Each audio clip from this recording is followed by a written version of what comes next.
तो दोस्तों आज हम फिर से आपके लिए लेकर आए हैं देश दुनिया की सभी ताजा बड़ी खबरें। फटाफट एक एक कर विस्तार से आज आपको बताएंगे, तो वीडियो को अंत तक जरूर देखें।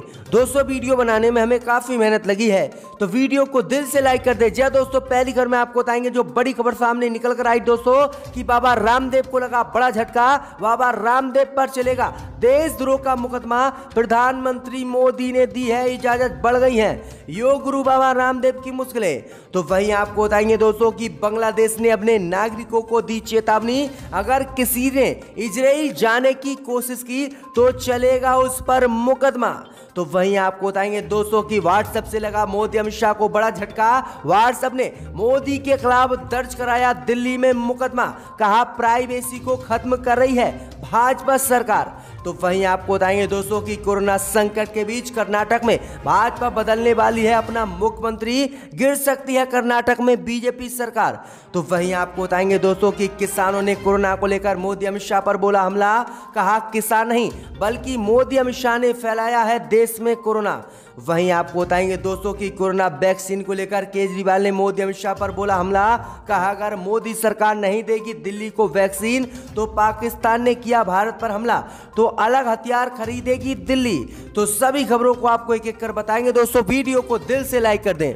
इसी बीच में तो दोस्तों अगली खबर की ओर, तो बाबा रामदेव को लगा बड़ा झटका। रामदेव के खिलाफ देशद्रोह का केस चलाने की देश में उठी मांग। जी हां दोस्तों, आपको बता दें ये बड़ी खबर सामने निकल कर आई दोस्तों कि कोरोना वैक्सीन पर विवादित बयान देना बाबा रामदेव को भारी पड़ गया है और अब बाबा रामदेव के खिलाफ देश में देशद्रोह का केस चलाने की मांग उठी है।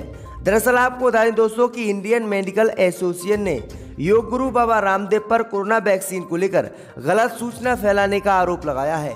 IMA ने प्रधानमंत्री नरेंद्र मोदी को पत्र लिखकर रामदेव के खिलाफ देशद्रोह का केस दर्ज कराने की मांग की है। जी दोस्तों, आपको बता दें कि IMA ने लिखा है कि एक वीडियो में बाबा रामदेव ने दावा किया है कि कोरोना वैक्सीन की दोनों खुराक लेने के बावजूद 10,000 डॉक्टर और लाखों लोग मर गए, इसलिए रामदेव के खिलाफ देशद्रोह के आरोप के तहत कार्रवाई की जानी चाहिए। इसको लेकर रामदेव पर जो है एक FIR भी दर्ज की गई है और बाबा रामदेव को नोटिस भी भेजा है। वहीं आपको बता दें कि अब प्रधानमंत्री मोदी को पत्र लिखकर बाबा रामदेव के ऊपर देशद्रोह का केस चलाकर गिरफ्तारी की मांग प्रधानमंत्री मोदी से की गई है। तो ये बड़ी अपडेट आ रही है, बड़ा झटका आज योग गुरु बाबा रामदेव को लगा है। इसी बीच बढ़ते दोस्तों अगली खबर की ओर, तो बांग्लादेश ने अपने नागरिकों को दी चेतावनी, किसी ने इजराइल जाने की कोशिश की तो चलेगा मुकदमा। जी दोस्तों, आपको बता दें कि बांग्लादेश ने आज अपने नागरिकों को सीधी चेतावनी दे दी है कि अगर किसी ने भी इजराइल जाने की कोशिश की तो उस पर मुकदमा चलेगा। दरअसल आपको बता दें कि बांग्लादेश अभी तक इजराइल को देश नहीं मानता है और इजराइल को अभी तक बांग्लादेश ने मान्यता नहीं दी है। इसी को लेकर ये बड़ा ऐलान जो है बांग्लादेश के प्रधानमंत्री शेख हसीना ने किया है। दरअसल आपको बता दें कि फिलिस्तीन में अल-अक्सा मस्जिद को लेकर पिछले दिनों इजराइल और मुस्लिम देशों के बीच भिड़ंत हुई थी और इसी में एकजुटता दिखाते हुए ये बड़ा झटका बांग्लादेश ने इजराइल को दिया है। वहीं आपको बता दें कि फिलिस्तीन के प्रति बांग्लादेश ने एकजुटता दिखाते हुए कोरोना वैक्सीन की दवाई भी दी है, जिसे जॉर्डन के रास्ते फिलिस्तीन के लोगों तक पहुंचाया जाएगा। वहीं आपको बता दें कि बांग्लादेश अब लगातार फिलिस्तीनियों के समर्थन में खड़ा है और फिलिस्तीनियों की मदद भी कर रहा है। तो ये बड़ी अपडेट आ रही है, बड़ा झटका इजराइल को बांग्लादेश ने दिया है। इसी बीच बढ़ते दोस्तों अगली खबर की ओर, तो व्हाट्सएप से मोदी अमित शाह को लगा बड़ा झटका। व्हाट्सएप ने मोदी के खिलाफ दर्ज कराया दिल्ली में मुकदमा। जी हां दोस्तों, आपको बता दें कि सोशल मीडिया प्लेटफॉर्म व्हाट्सएप से मोदी अमित शाह को आज बड़ा झटका लगा है।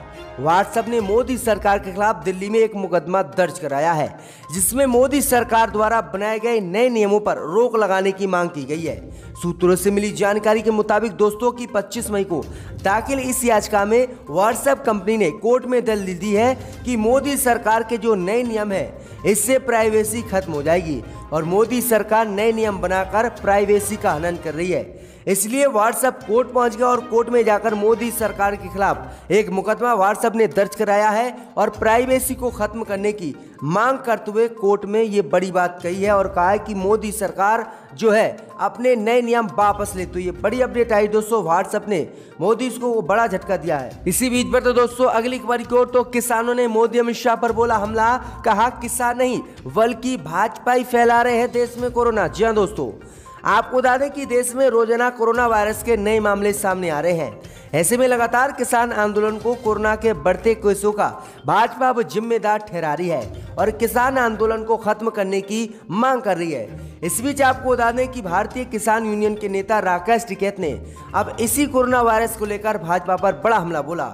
राकेश टिकैत ने कहा है कि किसान कोरोना वायरस नहीं फैला रहे हैं, बल्कि भाजपा के मंत्रियों ने देश में कोरोना फैलाया।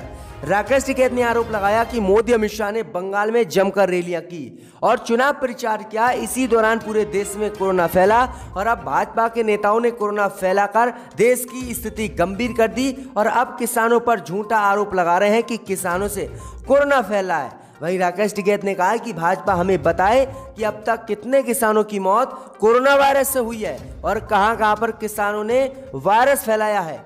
इस बीच आपको बता दें कि राकेश टिकैत ने साफ कह दिया कि मोदी सरकार जब तक तीनों कृषि कानून वापस नहीं लेगी तब तक उनका आंदोलन जारी रहेगा।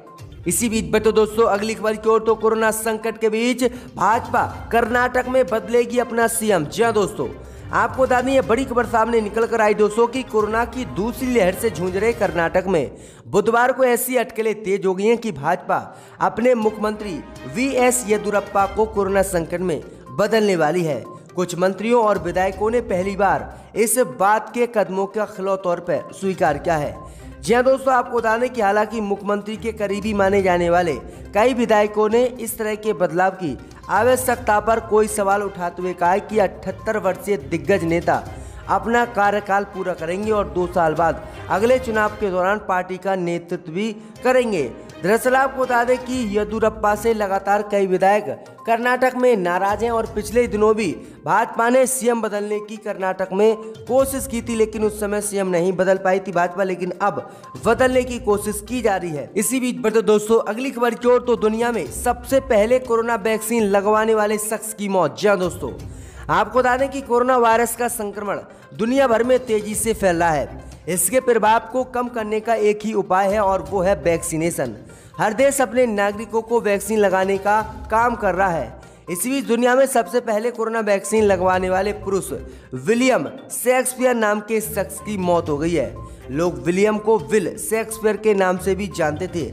मौत के समय उनकी उम्र 81 साल थी। दिसंबर 2020 में उन्होंने कोरोना वैक्सीन को लेकर इतिहास रच दिया था। उसके बाद उनके नाम की खूब चर्चा हुई थी। 8 दिसंबर 2020 को विलियम्स को फाइजर बायोटेक वैक्सीन लगाई गई थी। उसके कुछ मिनट बाद 91 साल की मार्गरेट कीनन को भी कोरोना वैक्सीन लगाई गई थी। तो ये अब बड़ी अपडेट आ रही दोस्तों कि दुनिया में सबसे पहले कोरोना वैक्सीन लगवाने वाले शख्स की मौत हो गई है। इसी बीच बट दोस्तों अगली खबर की ओर, तो कोरोना वैक्सीन को लेकर केजरीवाल ने मोदी पर बोला हमला। कहा अगर पाकिस्तान से होता है युद्ध तो भारत के खिलाफ अब दिल्ली खरीदेगा अलग हथियार। जी हां दोस्तों, आपको बता दें कि दिल्ली के मुख्यमंत्री अरविंद केजरीवाल ने प्रेस कॉन्फ्रेंस का आयोजन किया है। उन्होंने दिल्ली में टीके की कमी को लेकर मोदी सरकार पर हमला बोला और कहा कि 4 दिनों से 18 और 44 आयु वर्ग के टीकाकरण केंद्र बंद हैं क्योंकि यहाँ पर कोरोना वैक्सीन खत्म हो गई है। वहीं उन्होंने कहा कि अब हमें मोदी सरकार से कोरोना वैक्सीन चाहिए, लेकिन मौजूदा केंद्र की मोदी सरकार हमें वैक्सीन देने को तैयार नहीं है और भाजपा कह रही कि अपनी वैक्सीन आप खुद खरीदिएगा।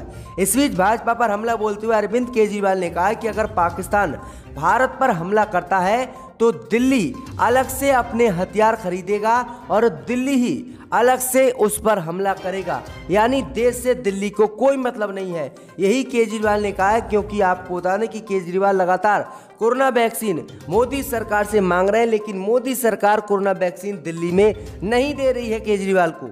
इसी बीच बचे दोस्तों अगली खबर की ओर, तो मोदी अमित शाह की बड़ी मुश्किलें। सुप्रीम कोर्ट ने मांगा जवाब, कोरोना पीड़ितों को 4 लाख रुपए मुआवजा दे भाजपा। जी हां दोस्तों, आपको बता दें कि सुप्रीम कोर्ट ने कोरोना वायरस के कारण जान गंवाने वाले परिवार को 4 लाख रुपए मुआवजा देने तथा मृत्यु प्रमाण पत्र जारी करने के लिए समान नीति को लेकर केंद्र की मोदी सरकार से जवाब मांगा है।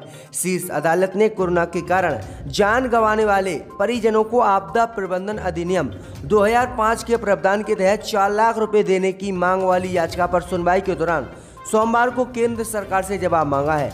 जी दोस्तों, आपको बता दें कि सुप्रीम कोर्ट ने कहा है कि मोदी सरकार हमें जवाब दे कि जिन व्यक्तियों की भी कोरोना से मौत हुई है आखिरकार उनको 1 रुपये का भी मुआवजा भाजपा ने दिया है या नहीं।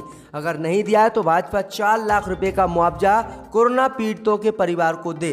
तो ये बड़ी अपडेट आई दोस्तों की कोर्ट ने ये बड़ी पहल की। अब देखते हैं भाजपा कितने रुपए का मुआवजा जो है देती है कोरोना पीड़ितों को। इसी बीच बढ़ते दोस्तों अगली खबर की ओर। तो कोरोना वैक्सीन को लेकर प्रधानमंत्री मोदी पर बरसी प्रियंका गांधी। कहा देश में बननी है वैक्सीन फिर भी विदेशों की भीख पर निर्भर है भारत। जी हां दोस्तों, आपको बता दें कि कांग्रेस महासचिव प्रियंका गांधी ने केंद्र की मोदी सरकार पर कोरोना वैक्सीन को लेकर बड़ा हमला बोला है। दरअसल आपको बता दें कि प्रियंका गांधी ने कहा है कि भारत में कोरोना वैक्सीन का उत्पादन हो रहा है और भारत में कोरोना वैक्सीन बन रही है। इसके बावजूद भी भारत में कोरोना वैक्सीन लोगों को नहीं मिल रही है और मोदी सिर्फ दान पर निर्भर है कि विदेशों से भारत को भीख मिले और उससे लोगों का इलाज किया जाए। प्रियंका गांधी ने कहा है कि मोदी सरकार तत्काल कोरोना वैक्सीन को अधिक मात्रा में बनवाए और फिर पूरे देश में कोरोना वैक्सीन लगवाए। भाजपा पर यह बड़ा हमला जो है प्रियंका गांधी ने बोला है।